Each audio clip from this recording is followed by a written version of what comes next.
दोस्तों, आपका स्वागत है study with Neeraj sir channel पर। दोस्तों, आपको पता है कि यूपीपी 52,699 वैकेंसी बहुत जल्द निकलने वाली है। बहुत ही जल्द वैकेंसी निकलेंगी। जो मेहनत करेगा वो सफल होगा। इसके लिए हम मिशन वर्दी नाम से बैच को जो है प्रारंभ करने जा रहे हैं। अभी इसके लिए मैं प्रैक्टिस सेट आपको डेली प्रोवाइड करूंगा। Hindi, GS, math, reasoning daily practice set आपको जो है प्रोवाइड किए जाएंगे। जो हिंदी के प्रैक्टिस सेट होंगे वो कोई भी कंपटीशन हो जिसमें हिंदी आती है उसके लिए बहुत ही महत्वपूर्ण है। चाहे आपका एजीटीए भी आने वाला है उसके लिए हिंदी भी आप पढ़ेंगे, सेम वही रहेगा। सबके लिए ये जो है इम्पोर्टेंट होगा। यूपीपी, यूपीएसआई, लेखपाल, कुछ भी हो, सबके लिए जो है ये हिंदी के जो प्रैक्टिस सेट है ये जो है वेरी मोस्ट इम्पोर्टेंट है।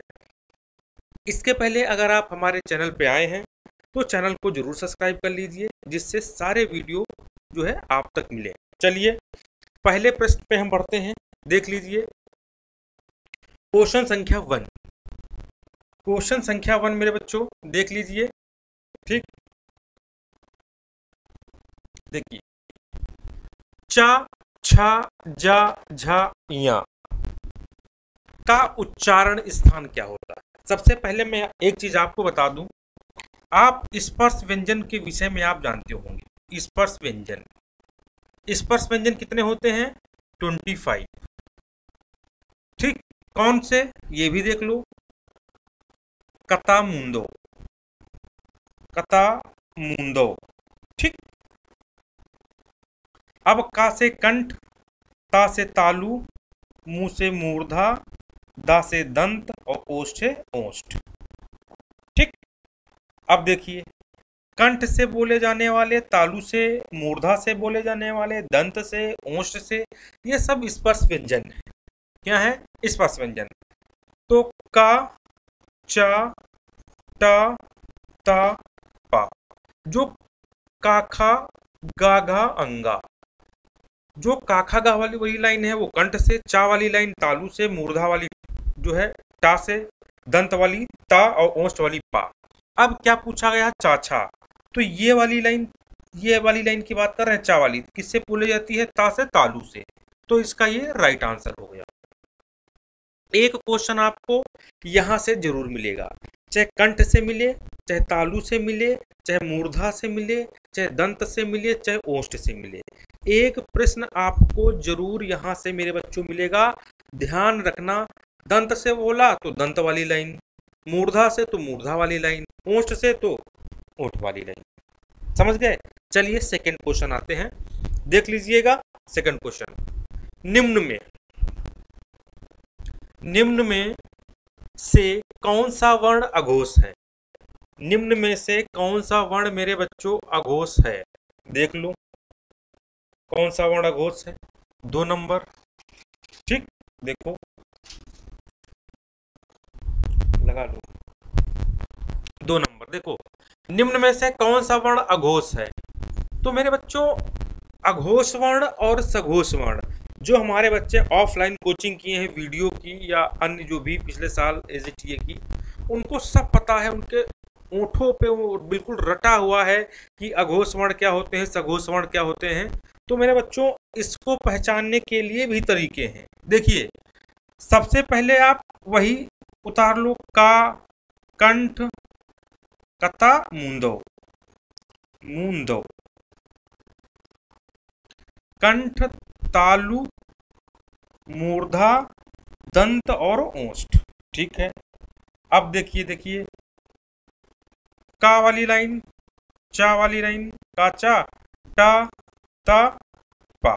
अब काखा, गा, घा, अंगा, चाछा, जा, झा, इया, टाठा, डा, ढा, अड़ा, ताथा, दा, धा, ना और पाफा, बा, भा, मा। ठीक, इतना आप ध्यान रखना। अब अगर आपसे पूछता है मेरे बच्चों कि अघोष वर्ण कौन से हैं, सघोष कौन से हैं, अल्प प्राण कौन से हैं और महाप्राण कौन से हैं। ठीक, तो आपको स्पर्श व्यंजनों में अघोष, सघोष, अल्पप्राण, महाप्राण कौन से हैं बहुत आसानी से आप निकाल लेंगे। कैसे, ये भी देख लीजिए। देखिए, प्रत्येक लाइन का, ये लाइन, प्रत्येक लाइन का जो मेरे बच्चों, जो एक सेकंड, प्रत्येक लाइन का, हाँ, प्रत्येक लाइन का दूसरा और जो चौथा वर्ण होता है ये वाला, इन वर्णों को बोल के देखिए, ख घ, ज्यादा वायु निष्कासित होती है, तो दूसरा और चौथा वर्ण होता है महाप्राण। क्या होता है, महाप्राण। देखो, इसमें आप लिख दो, प्रत्येक लाइन का दूसरा और चौथा वर्ण होता है महाप्राण। अब बचा कौन सा, अब बचा है मेरे बच्चों, बचा कौन सा वर्ण है, पहला वर्ण बचा है, तीसरा वर्ण बचा है और पांचवा वर्ण बचा है। तो पहला, तीसरा, पांचवा वर्ण ये हो जाएगा आपका अल्पप्राण। ठीक, चलिए, अघोष और सघोष क्या होता है ये भी देख लो। देखिए, प्रत्येक लाइन का पहला और दूसरा वर्ण देख लो, पहला दूसरा, पहला दूसरा, पहला दूसरा होता है अघोष और तीसरा चौथा पांचवा, तीसरा चौथा पांचवा, तीसरा चौथा पांचवा, तीसरा चौथा पांचवा, तीसरा चौथा पांचवा, ये हो जाता है मेरे बच्चों सघोष वर्ण। इतना आप ध्यान रख लो। तो क्वेश्चन में क्या है, अघोष वर्ण, तो पहला का देखो वर्ण है, तो ये आपका क्या हो जाएगा, ये अघोष वर्ण हो जाएगा। ये आपका बिल्कुल सही आंसर है। चलिए, प्रश्न संख्या 3 पे आते हैं। प्रश्न संख्या 3 पे देखिए, ये 3rd नंबर, निम्नलिखित में से अशुद्ध वर्तनी वाले शब्द का चयन कीजिए। देखिए, सोचनीय ये शुद्ध है, सोचनीय को हम ऐसे ही लिखेंगे मेरे बच्चों, सोचनीय को हम ऐसे ही लिखेंगे, और जो सोचनीय शब्द लिखा है ये बिल्कुल सही लिखा है, ये राइट है। ज्योत्सना भी राइट है, देखो ज्योत्सना ये भी राइट है, ये कई बार परीक्षाओं में पूछा गया है। अब देखिए, वाड्मय भी सही है, भास्कर गलत है, ये अशुद्ध है, भास्कर को हम लिखेंगे ऐसे। अभी आपको वीडियो परीक्षा हुई थी, उसमें आया था आशीर्वाद, तो आशीर्वाद को मेरे बच्चों जो है हम ऐसे लिखेंगे। ठीक है, ध्यान रखना, इंपॉर्टेंट है। चलिए, नेक्स्ट प्रश्न देख लीजिए। चौथा प्रश्न,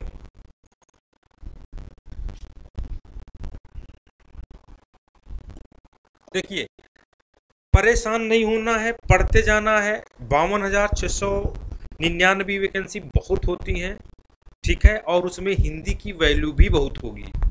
जिसको हिंदी और रीजनिंग में पकड़ है वो यूपीपी की वर्दी पहन जाएगा, वो यूपीपी की वर्दी को बिल्कुल पहनेगा, इतना आप ध्यान रखना।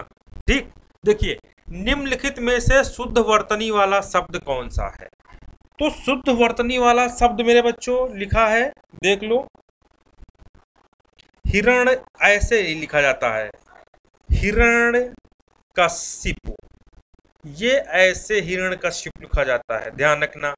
तो इसका बी वाला राइट आंसर है, ये शुद्ध वर्तनी में लिखा गया है। चलिए, क्वेश्चन संख्या 5 पे आते हैं। देखिए, क्वेश्चन संख्या 5,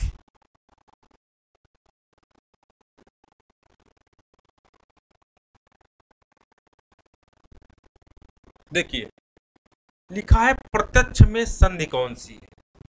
भैया एक चीज ध्यान रखना, संधि बहुत आसान टॉपिक है, लोगों को संधि कठिन लगता है लेकिन बहुत आसान है। कैसे, देखो, संधि पूछा गया कौन सी संधि है, तो मेरे बच्चों जिसमें, ध्यान रखना,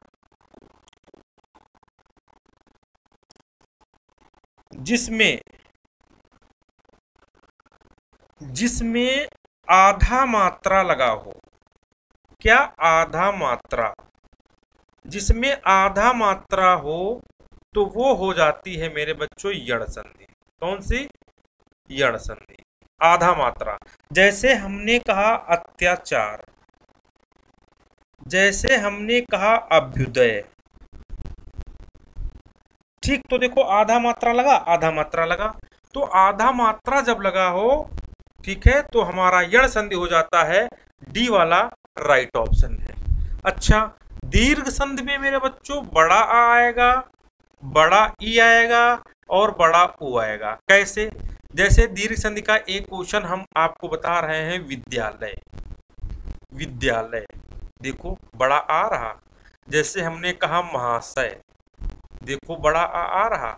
जैसे हमने कहा कवीस, देखो बड़ी ई आ रही है। जैसे हमने कहा भानुदय, देखो बड़ा ऊ आ रहा है। तो जहां पर बड़ा आ, बड़ी ई, बड़ा ऊ आएगा वो दीर्घ संधि होगी। गुण संधि, जहां पर मेरे बच्चों एक मात्रा ऊपर लगी, जैसे हमने कहा रमेश, देखो एक मात्रा है। जैसे हमने कहा सुरेश, देखो एक मात्रा है ऊपर। जैसे हमने कहा गणेश, देखो एक मात्रा है ऊपर। जब एक मात्रा ऊपर हो तो गुण संधि, ठीक। और आधा मात्रा में यण संधि हमने बता दिया है मेरे बच्चों। और अयाद संधि के लिए हमने कहा था, अयाद संधि में मेरे बच्चों पवन आएगा, पावन आएगा, गायक आएगा, नायक आएगा, नाविक आएगा, भावुक आएगा, पवन पावन पावक, पावक आएगा, ठीक, नयन आएगा। ये जो उदाहरण मैंने लिखे हैं, ये जो उदाहरण मैंने लिखे हैं मेरे बच्चों, लगभग लगभग यही जो है बराबर पूछे जाते हैं। ठीक है, तो गुण संधि, दीर्घ संधि, यण संधि, अयाद संधि। चलो आगे बढ़ते हैं। एक बात जरूर इसका स्क्रीनशॉट खींच लेना, समझ लेना दोस्तों, ऐसे ही आपको मिलेगा। चलिए नेक्स्ट क्वेश्चन बढ़ते हैं 6 नंबर पे। 6 नंबर पे क्वेश्चन नंबर 6 लिखा है, तल्लीन शब्द का संधि विच्छेद क्या होगा? तल्लीन शब्द का संधि विच्छेद क्या होगा? अब देखिए, हम तल्लीन पहले लिखते हैं तल्लीन। तल्लीन लिख लिया, ठीक।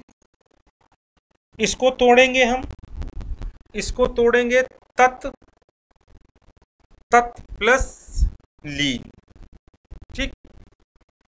तोड़ेंगे तत् प्लस लीन, ठीक। अब देखिए क्या होता है, रूल क्या कहता है, जब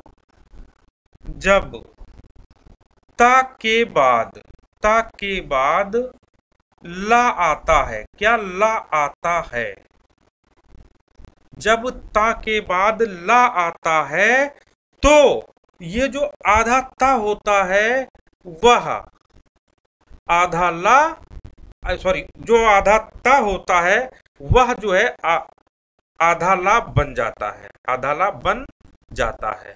ठीक है, देखो ता है, देखो ता, आधा ता है, हमने कहा आधा ता, आधा ता के बाद यदि ला आता है, ये ला आ गया, तो जो आधा ता होता है वो आधा ला बन जाता है। तो देखिए तत्, तत् प्लस लीन लिखा है। अब इसको हम एक में करेंगे, ये ता हो गया, ये आधा ता के बाद जब ला आता है तो आधा ता क्या बन जाता है, आधा ला बन जाता है। ये हो गया हमारा तल्लीन। इस प्रकार ये राइट आंसर हो गया। ठीक, आगे बढ़ते हैं। क्वेश्चन संख्या मेरे बच्चों, क्वेश्चन संख्या ये थी 6 नंबर, ये मेरे बच्चों 6 नंबर थी। 7 नंबर पे हम बढ़ते हैं, 7 नंबर, ठीक, देख लीजिए 7 नंबर, 7 नंबर। चलिए देखिए, शोकाकुल में समास क्या है? शोकाकुल, देखो लिखा है शोकाकुल, तो शोकाकुल जो है इसको अगर हम तोड़ेंगे तो तोड़ेंगे शोक से व्याकुल, शोक से व्याकुल। ठीक है, शोक से व्याकुल। तो जो से है विभक्ति से, तो ये करण से होती है, करण से होती है, होती है। ठीक, तो इसमें करण तत्पुरुष समास कहीं लिखा नहीं है, सिर्फ तत्पुरुष समास लिखा है। तो तत्पुरुष समास में सारी विभक्तियों वाले जो है कर्ता छोड़ के कर्म, कर्ता ने कर्म को कर्ण से संप्रदान के लिए अपादान से अलग संबंध का की के अधिकरण में पर, ये सारे जो है तत्पुरुष समास के अंतर्गत जाएंगे। कर्मधारी समास, प्रथम पद आपको पता है, प्रथम पद जो है विशेषण होता है, ठीक, और जो द्वितीय पद जो है विशेष्य होता है।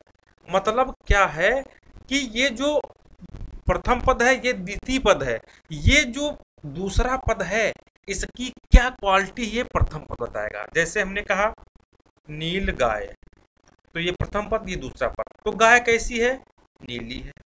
तो इस प्रकार ये कर्मधारी समास। बहुब्रीहि समास में हमको नया अर्थ पता चलता है। जैसे हमने कहा मुरलीधर, मुरली को धारण करने वाला कौन, श्री कृष्ण भगवान। तो नया अर्थ जो हमें पता चलेगा उसको हम कहेंगे बहुब्रीहि समास। ध्यान रखना, अव्ययीभाव समास मेरे बच्चों, अव्ययीभाव समास उपसर्ग पहले लगा होता है, उपसर्ग, ठीक है। जैसे हमने कहा प्रतिदिन, तो ये दो पद हैं, प्रथम दूसरा। क्या प्रथम पद से एक से अधिक शब्द बना सकते हो? अगर प्रथम पद से एक से अधिक शब्द बना दोगे तो वहां पर आपका अव्ययीभाव समास होगा। प्रतिदिन, प्रतिपल, देखो प्रति से बना दिए, प्रतिक्षण, देखो प्रति से बना दिए। इसके अलावा अव्ययीभाव समास में देखो साफ, साफ, हाथों, हाथ, धीरे, धीरे, ठीक। मतलब कपड़ा, लत्ता, मतलब कपड़ा के यहाँ कपड़ा कहो, हमने कहा कपड़ा लत्ता पहने हो, तो मतलब कपड़ा तो कपड़ा, लत्ता तो कपड़ा, दोनों तरफ सेम जब अक्षर शब्द लिखे हो और दोनों तरफ का मतलब जब सेम निकले तो वहां पर अव्ययीभाव समास होता है। आगे बढ़ रहे हैं, एक एक प्रश्न में आपको कितने कितने आंसर मैं यहाँ पर प्रोवाइड कर रहा हूँ मेरे बच्चों, ध्यान रखना बहुत इंपॉर्टेंट है। इसको करने के बाद आप प्रैक्टिस से ठल करना, आपके ज्यादा से ज्यादा क्वेश्चन सही निकलेंगे। क्वेश्चन संख्या 8 पे आते हैं, क्वेश्चन संख्या हम आएंगे 8 पे, ठीक है। पीतांबर, अब देखिए पीतांबर, पीत है अंबर जिसका अर्थात विष्णु, मतलब पीतांबर कहा गया है, और पीतांबर का अर्थ क्या है, विष्णु। मतलब नया अर्थ पता चल रहा, और जब नया अर्थ पता चले तो वहां पर होता है मेरे बच्चों बहुब्रीहि समास। अभी हमने बताया था, तत्पुरुष समास बताया था। द्वंद्व समास क्या होता है? द्वंद्व समास में मेरे बच्चों क्या होता है कि दो शब्दों के बीच में, जो दो शब्दों के बीच में मेरे बच्चों, शब्दों के बीच में, ठीक है, डैश लगा होता है। क्या डैश, ये ठीक है। जैसे और दो शब्दों के बीच में डैश तो लगा होगा, इसके बाद दूसरी क्वालिटी ये होगी कि ये विपरीतार्थक शब्द भी होंगे, विपरीतार्थक शब्द होंगे, मतलब विलोम शब्द। जैसे हमने कहा ऊंचा नीचा, देख लो, ऊंचा नीचा कहा तो देख लो, हो गए कि नहीं, बीच में वो भी लगा है डैश, और विपरीतार्थक आकाश पाताल। इसके अलावा द्वंद्व समास में कुछ अपवाद भी होते हैं। वो अपवाद जैसे हमने कहा 25, तो 25 को तोड़ेंगे 20 और 5, 36। इस प्रकार कुछ इसमें अपवाद भी होंगे। चलिए आगे बढ़ते हैं क्वेश्चन संख्या 9 की तरफ। क्वेश्चन संख्या 9, ठीक है। देखिए निम्नलिखित में से विलोम की दृष्टि से कौन सा युग्म शुद्ध है? अच्छा, कौन सा युग्म शुद्ध है इसको भी देख लो। अल्पज्ञ का बहुज्ञ होता है, अल्पज्ञ माने कम, बहुज्ञ माने ज्यादा, तो ये वाला आपका राइट आंसर है। अज्ञ का विज्ञ होता है, अज्ञ का विज्ञ होता है, ठीक है, ध्यान रखना, ठीक। चलिए आगे बढ़ते हैं क्वेश्चन संख्या 10। पार्थिव का मतलब क्या है? पार्थिव का मतलब मेरे बच्चों है जिसका संबंध पृथ्वी से हो उसे कहते हैं पार्थिव, जिसका संबंध पृथ्वी से है उसे कहते हैं पार्थिव। क्वेश्चन संख्या पढ़ते हैं 10 की तरफ, 11 की तरफ, 11 की तरफ, 11, क्वेश्चन संख्या 11 देख लीजिए, बहुत इंपॉर्टेंट है। 11 नंबर लिखा है, कहाँ राजा भोज कहाँ गंगू तेली का अर्थ क्या है? इसका अर्थ है ऊट पटांग बातें करना, गलत है। राजा और सामान्य व्यक्ति की तुलना गलत है। राजा भोज और गंगू तेली की भी तुलना गलत है। आकाश पाताल में अंतर होना, आकाश पाताल में अंतर होना, कहाँ राजा भोज कहाँ गंगू तेली का उदाहरण है। चलिए क्वेश्चन क्या आते हैं 12 पे, 12 नंबर पे आते हैं। ठीक है, 12 नंबर पे देखिए क्वेश्चन है, तन पर नहीं है लत्ता पान खाए अलबत्ता का अर्थ क्या है। तन पर नहीं है लत्ता पान खाए अलबत्ता का अर्थ क्या है। बहुत गरीब होना, गलत है। झूठा दिखावा करना, एक साथ दो लाभ, गलत है। बुरी आदत का शिकार, गलत है। झूठा दिखावा करना होता है तन पर नहीं है लत्ता और पान खाए अलबत्ता। चलिए 13 नंबर पे आते हैं। 13 नंबर देख लीजिए, इंपॉर्टेंट है क्वेश्चन। कोई गाना गा रहा है, वाक्य में सर्वनाम पहचानिए। पहली बार मेरे बच्चों ध्यान रखना, जो सर्वनाम होते हैं, सर्वनाम के अगर भेद पूछे जाएं, सर्वनाम के भेद होते हैं 6। अगर कहा जाए प्रयोग के आधार पर सर्वनाम के कितने भेद होते हैं, प्रयोग के आधार पर होते हैं 6। अगर पूछा जाए कुल सर्वनाम कितने होते हैं मेरे बच्चों, तो कुल सर्वनाम होते हैं 11। ठीक, अच्छा कौन कौन से सर्वनाम होते हैं तो समझ लो। पहला है आपका अनिश्चयवाचक, दूसरा है संबंधवाचक, तीसरा है प्रश्नवाचक, चौथा है आपका निश्चयवाचक और आपका पांचवा है आपका निजवाचक और आपका छठा हो जाएगा आपका मेरे बच्चों कौन सा, पुरुषवाचक। ये 6 आपके सर्वनाम होते हैं। ठीक, अब देखिए हमने कहा कोई गाना गा रहा है, हम आपसे कह रहे हैं कि कोई गाना गा रहा है, तो आप क्या ये बता सकते हैं, आप क्या ये बता सकते हैं कि लड़का गा रहा है कि लड़की गा रहा है। हम आपको अपने पास बिठा ले हैं और हमने दूर दूर कहा कोई गाना गा रहा है, तो आप कह सकते हैं कि कौन, लड़का गा रहा है कि लड़की गा रहा है। आप देख तो रहे नहीं है, ठीक, देख तो रहे नहीं, तो आपको कंफ्यूजन होगी ना, कंफ्यूजन होगा, मतलब निश्चित नहीं है कौन गाना गा रहा है। तो उस प्रकार जब निश्चित नहीं है कौन गाना गा रहा है, तो उसमें जो है आपका अनिश्चयवाचक सर्वनाम होगा। अनिश्चयवाचक सर्वनाम में आपका कोई, कुछ, ये सारे शब्द आते हैं। और संबंधवाचक सर्वनाम मेरे बच्चों, प्रश्नवाचक सर्वनाम में क्वेश्चन मार्क आपको मिलेगा। निश्चयवाचक सर्वनाम में यह और वह आएगा मेरे बच्चों।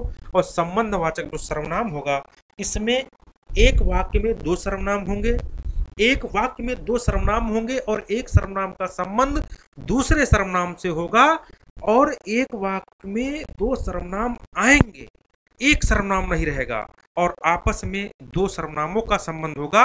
एक सर्वनाम रहेगा तो वाक्य अधूरा रहेगा। जैसे हमने कहा जैसी करनी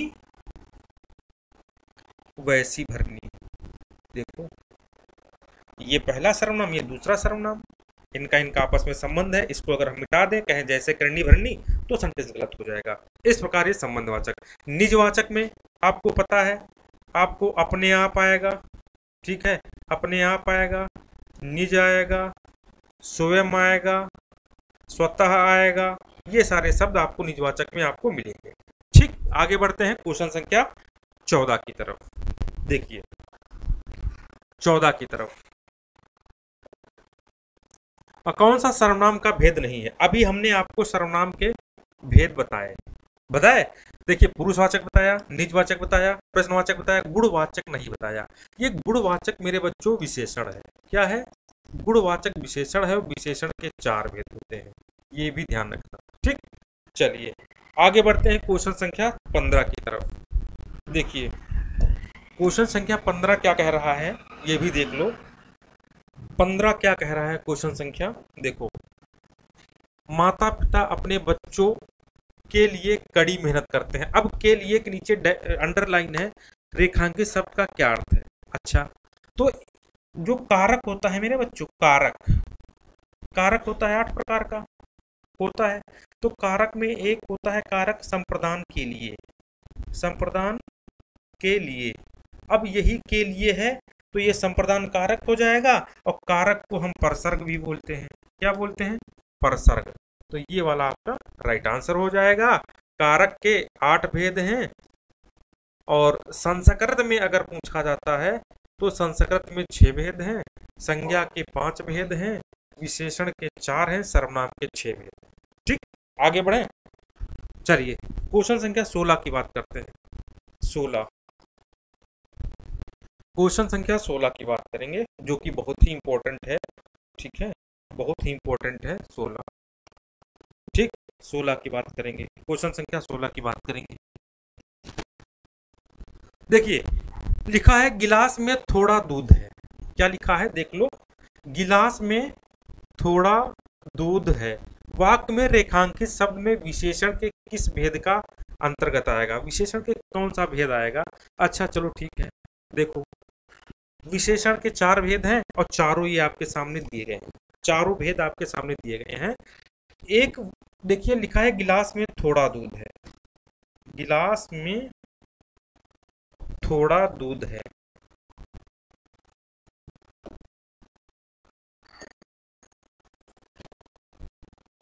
ठीक है, अब देखिए एक चीज ध्यान रखना, जो परिमाणवाचक विशेषण मेरे बच्चों होता है वो 2 प्रकार का होता है। एक होता है निश्चित परिमाणवाचक विशेषण और एक होता है मेरे बच्चों अनिश्चित परिमाणवाचक विशेषण। ठीक, एक होता है अनिश्चित परिमाणवाचक विशेषण।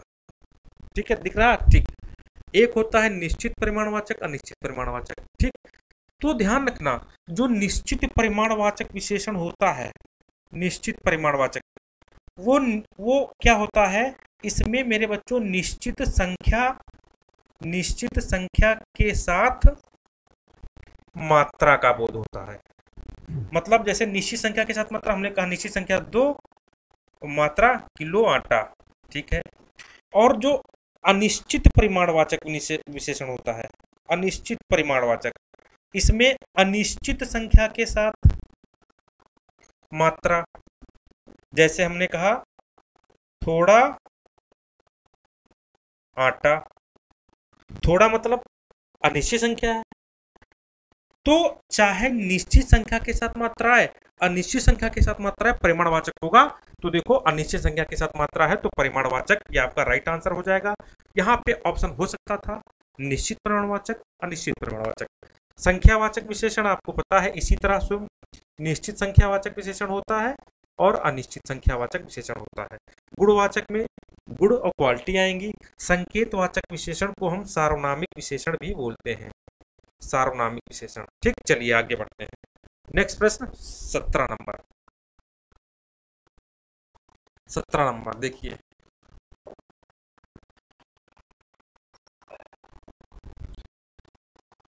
बारिश बहुत ज्यादा हो रही है, इस वाक्य में ज्यादा शब्द क्या है? बारिश बहुत ज्यादा हो रही है, इस वाक्य में जो है ज्यादा शब्द क्या है? ठीक, देखिए सर्वनाम तो कतई नहीं है, ध्यान रखना। संज्ञा तो कतई नहीं है, ध्यान रखना। क्रिया तो कतई नहीं है। क्या हो गया? क्रिया विशेषण। क्रिया विशेषण क्या होता है? जो शब्द मेरे बच्चों क्रिया की विशेषता बताता है, क्रिया की विशेषता बताता है, उसे हम क्रिया विशेषण कहते हैं। हो रही है, रही है, ये सब क्रिया। क्या हो रही है? ज्यादा बारिश।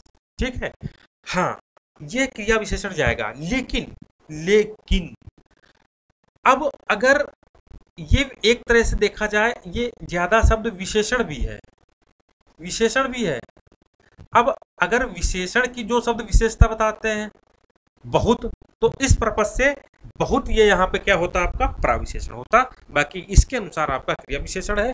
चलिए क्वेश्चन संख्या 18 की तरफ बढ़ते हैं। बहुत ही इंपॉर्टेंट प्रश्न था। चलिए 18,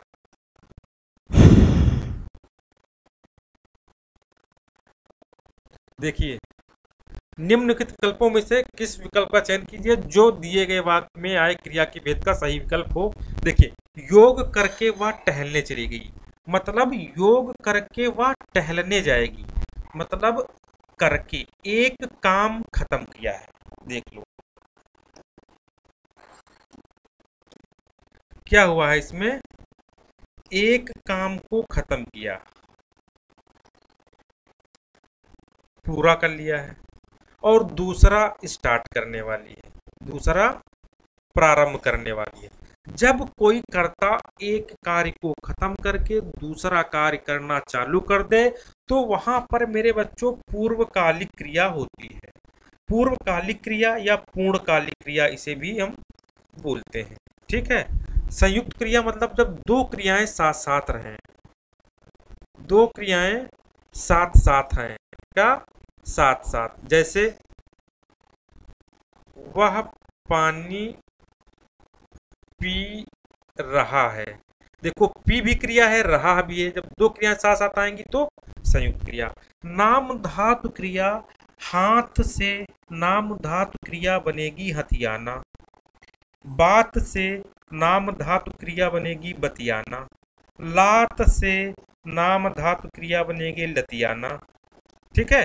और प्रेरणार्थक क्रिया वह क्रिया होती है जब कोई आदमी स्वयं ना करके दूसरे से कार्य करवाता है। जैसे हमने कहा अध्यापक छात्र से पुस्तक पढ़वाता है, तो इस प्रकार जो है प्रेरणार्थक क्रिया हो जाएगी। चलिए क्वेश्चन संख्या 19 की तरफ बढ़ते हैं मेरे बच्चों, देख लीजिए।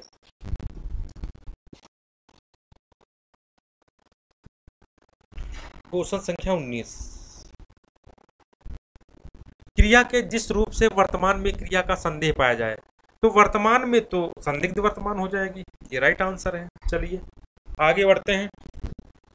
20 नंबर देखिए, परिमाणवाचक क्रिया विशेषण वे क्या है। हमने भी क्या आपको बताया था, हमने इसके पहले आपको बताया था मेरे बच्चों कि परिमाण मिस होती है मात्रा।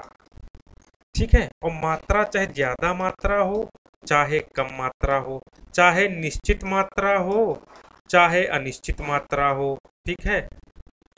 तो इसमें देखो किस शब्द से आपको पता लगेगा कि मात्रा। सर्वदा माने सब, सर्वत माने सब जगह, गलत माने कोई मात्रा। इतना, इतना, इतना मतलब इतना या कितना।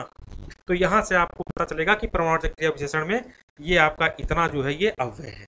इस प्रकार ये 20 क्वेश्चन मेरे बच्चों हो गए। आपको बहुत अच्छा लगा होगा। ये क्वेश्चन एजीटीए, यूपीपी हर उस एग्जाम के लिए इंपॉर्टेंट हैं जो परीक्षाएं होने वाली हैं। चैनल को जरूर सब्सक्राइब करिए, शेयर करिए, कमेंट करिए कैसा लगा दोस्तों।